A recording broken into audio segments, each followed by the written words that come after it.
hari abantu bacitse intege, misiyo yabo ariyo gucivuta abantu, kurandura umutima, kwihebuza abantu, mbere rimwe na rimwe ukamenga ni intumwa za shetani.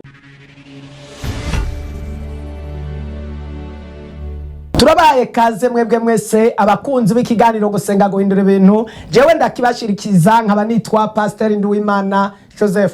Turabashimira ingene mushishikara gukurikirana ikiganiro gusenga guhindura ibintu, kandi nongera ndabasaba ingene mushishikara kugikwiragiza hirya no hino, tukabibonera muri benshi bashishikara kudusaba ikiganiro gusenga guhindura ibintu. Twongere tubasabe mugire sabone, hanyuma mushobore gufyonda ku nkengeri cyane cyane kuri YouTube kugira ngo mushobore kuba banywanyi, hanyuma muze muraronka message y'ikiganiro. Yesu abaho umugisha, Yesu abahezagire cyane. Mukurikirane cyane, tugiye gusangira ijambo ry'Imana. Dusoma hari muri Luka igice cyaho cya 13, turasoma ku murongo waho wa 31. Tugiye gusoma amajambo meza yafashije umutima wanje yo gusuzugura abadayimoni canke gusuzugura Satani, canke igeragezwa riguhagurukiye ntirigucivutu, ntirikurandura umutima,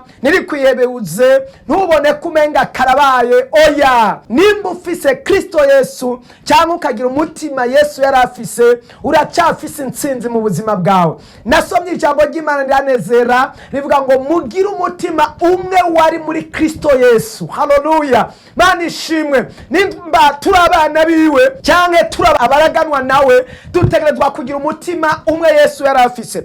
Ku murongo rero wa 31 ku majambo abanza avuga ngo babarira Yesu yuko Herode agomba kumwica, arizwa ni Yerusalemu. 31 uwo mwanya haza abafarizayo, bamwe baramubarira bati va hano ugende kuko Herode agomba kukwica. Arababarira ati genda mubwire iyo mbwebwe mutumve, aracasenda abadayimoni, aracakiza abantu uyu munsi nejo. Haleluya, Mana ishimwe, Imana ihabwe icyubahiro.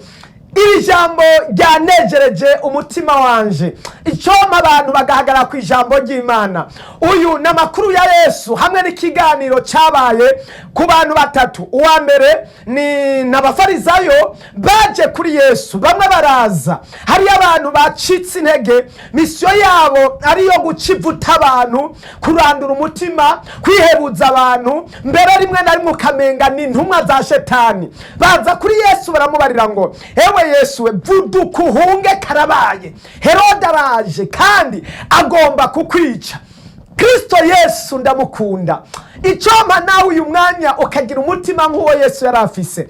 Mu yandi majambo, Yesu yagomba, abafarizayo bagomba ngo hagarike igikorwa. Hari ibikorwa Yesu yari karakora. Usomye ku majambo akurikira canke Yesu yavuze, hari amajambo Yesu yari karakora, hari ibikorwa Yesu yari karakora byo gusenda abadayimoni, byo gukiza abagwayi, byo kuvuga ubutumwa bwiza. Ibikorwa Yesu byari byaramuzanye, yari karabikora. Abafarizayo bazamubwira ati hagarikira ngaho uvuduka uhunge. N'uyu munsi yari bariko barakubwira ngo karabaye hunga, temaguza, reka karabaye. Bashobora kuba ari abasi bawe baguhagurukiye, bishobora kuba ari ibibazo bigusugereje, mbere ashobora kuba ari amajwi ari imbere yawe, ariko arakubwira ngo karabaye. Ariko ndakunda Yesu, Imana ishimwe. Yesu asuzugura abadayimoni mbere n'abamuzaniye amajambo y'icavutu. Arababwira ngo genda mubwire iyo mbwebwe Herode. Ni ijambo rikomeye cyane riteye n'ubwoba. Mwico gihe Herode yaratinyitse gose. Herode yari umwami kandi yari yaratikije abantu, yaramaze inganda. Abantu bose bavuga Imana cyangwa bavuga Yesu, mu mwanya muto ubuzima bwabo bwaba buheze. Ariko Yesu abona yuko abazanya ayo makuru bagereranywa n'imbwebwe, nka kwa kundi yabwira Petero, aramubwira ngo herera inyuma yanje Satani. Aca amazi ivyo bintu n'abadayimoni baje kumuca intege. Arababwira ngo genda mubwire iyo mbwebwe ati ndacakora. N'ubu wari ukwiye kubwira abadayimoni n'ibikugwanya, n'ibiguhagurukiye, n'ibigusugereza, ukabyita nk'imbwebwe, nawe ukavuga ati Satani ugereranywa n'imbwebwe. N'ubu ndasenga, n'ubu ndacagororoka, n'ubu ndacatera imbere, n'ubu ndacezwa, n'ubu ndacandoranirwa, n'ubu ndacabyara, n'ubu ndacubaka, n'ubu ndacahagaraze. Haleluya, haleluya, haleluya, haleluya. Ndumva hari imbwebwe ziko zirakusugereza, ariko wari ukwiye guhagarara ku ijambo ry'Umwami Imana. Izo mbwebwe nabwo zikuzungurutse zikamenya yuko uhagararanye na Kristo. Ndakundira ijambo n'ukuri kose, Imana ikumfashirize nawe ugira ukwizera, usuzugura ibihagaze imbere ubitesha agaciro mu izina rya Yesu. Kurikirana abo twagiye dusengera bagasuzugura impemu mbi maze bagashika ku masezerano. Mu kwezi kwa kane niriko ndabivuga nosaba kaza. Mu kwezi kwa kane naraje, hariho umubanyi yambwiye ati mama yaragwaye cyane, barabimpisha babimishije nyene kuko bari bazi ko ntashobora kugenda, nari nkiri umugeni sinashobora kujya muhira. Mama aragwara cyane gushikaho numva nyene birabarengera, nabo barabibwira ati mama asigaye agenda yavura nk'uruyoya. Hanyuma ndavuga kubera mutabimbwiye mumuzane ndamujyana bamusengera ahantu nyene, nta nubwo nari bwamenya ahantu. Umubanyi yaje gusengera hano arambwira ati hariho ahantu basenga, ugiye ku pasiteri asengera hanaka arashaka kugusengera agakira, ukamuzana kuwa kabiri kuwa gatatu bagashobora kumusengera.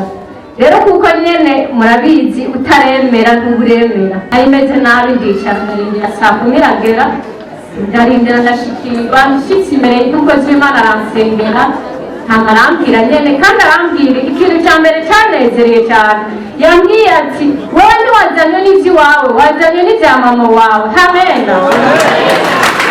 Ndavuga nti Imana ishimwe, ntambura gutwenga nyene, ndavuga nti nibyo nyene umukozi w'Imana.